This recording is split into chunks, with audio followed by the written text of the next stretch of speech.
ये जो इंडिया है ना, यहां के नेता का जो स्वैग है, किसी अर्नब गोस्वामी के पास उस स्वैग का जवाब नहीं.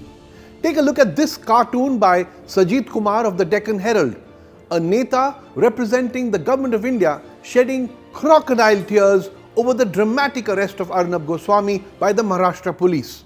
What this cartoon tells us is this, that for all of Arnab's blatant partisan journalism, for all the media trials and newsroom lynchings that Arnab conducts as the nation's #1 Godi media person, for all the favors he did by manufacturing the Riya Chakravarti witch hunt to distract the public from the government's mishandling of the pandemic and the economy. Don't push my son. Don't relax. When it came to the crunch, the Netas were not there when the police dramatically walked into Arnab's home and hauled him off to Alibag in a police van. Ironically, over a charge of abetment of suicide, the very charge that he has spent months trying to pin on Riya Chakravarti.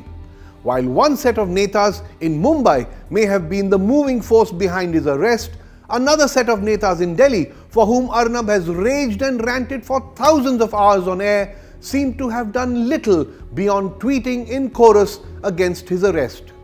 Sitting somewhere in judicial custody, possibly reflecting with brutal honesty on the events of the last few days, the last few months, even the last few years, Arnab Goswami may just be feeling that he has been played, used, a mere pawn in the great game of Netagiri of politics. Most comments on the tweets put out by top ministers and leaders against Arnab's arrest stop at calling it selective outrage. But Sajit Kumar very correctly describes those tweets not just as selective outrage, but as crocodile tears, fake tears. And there's a lesson there for all journalists. ये जो India है ना, यहाँ के journalist को अपने काम से मतलब रखना चाहिए and not start imagining that they know more about politics than the politicians. Netas in power, be it today or be it years ago, be it in Delhi, Mumbai, Kolkata, Chennai, national or regional leaders, they don't love journalists. They just love what journalists can do for them. To be a journalist with benefits is certainly tempting. The access to the corridors of power, the TRPs that follow, but it often comes at a price. Some end up compromising on their objectivity, becoming cheerleaders rather than truth tellers. And yet, on a day when a journalist feels his political friends would bail him out, they are missing. But there is a little more to be said here. But first, take a look at this cartoon by Satish Acharya for Gulf News. A police-like eagle swoops in on a media-like vulture that has its own beak bloodied by its own witch hunts. This is one view of Arnab's arrest, that he had it coming. What you do unto others could come right back and get you, meaning Arnab's witch hunt against Riya Chakravarti and against others over the years, all the newsroom name-calling, the shaming, the bullying, the bashing, being the vulture in this cartoon as it were, beware, it could also happen to you. And now it has. But it's a view that we must disagree with, not just as journalists, but even as citizens who believe in the rule of law, because no matter how much one disagrees with Arnab Goswami's brand of journalism, the theatrics of abusing politicians, cops and ordinary folk, of willingly becoming a political proxy, we must also protest his arrest if it emerges that it is politically motivated.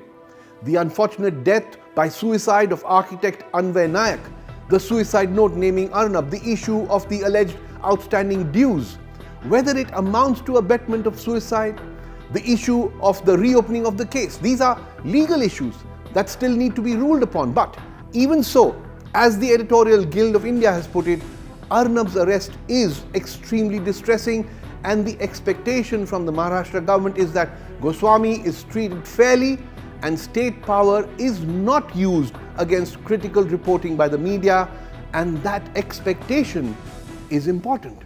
The law, the police, any government machinery must not, cannot be used to settle political scores. We're not sure if Arnab would bat for us if the police swooped in on us tomorrow on a flimsy charge. But we would bat for Arnab if he was targeted unfairly by the powers that be. And that's important. And that leads us to another very important point, which is well put in this cartoon by my colleague Arnab Mishra. And the point is, while we oppose the arrest of Arnab Goswami as an attack on press freedom, he cannot be the only journalist whose arrest, whose press freedom we should be protesting. We should protest the booking of Kashmiri photojournalist Masrat Zahra under UAPA over a social media post that she put out years ago. We should protest the arrests of journalist Prashant Kanodia, not once but twice in 2 years by the UP police, again merely for social media posts. We should ask why Manipuri journalist Kishore Chandra Wangkhem is in prison again just over a social media post. We should protest the arrest of Andrew S.R. Pandyan merely for reporting on the challenges faced by health workers fighting corona. The list of journalists who've been targeted by the government, by the police is long. But while those defending Arnab launch hashtag I'm Arnab, hashtag India with Arnab, hashtag release Arnab now, the freedom of expression of dozens of other journalists is of little interest to them. So while many union ministers have tweeted in support of press freedom while condemning Arnab's arrest, the irony is that under this government, India's ranking in the World Press Freedom Index has fallen to a number 142 in a list of just 180 countries. Ye jo India hai na, here it's not just the freedom of expression of Arnab Goswami that matters, but indeed the freedom of expression of every Indian.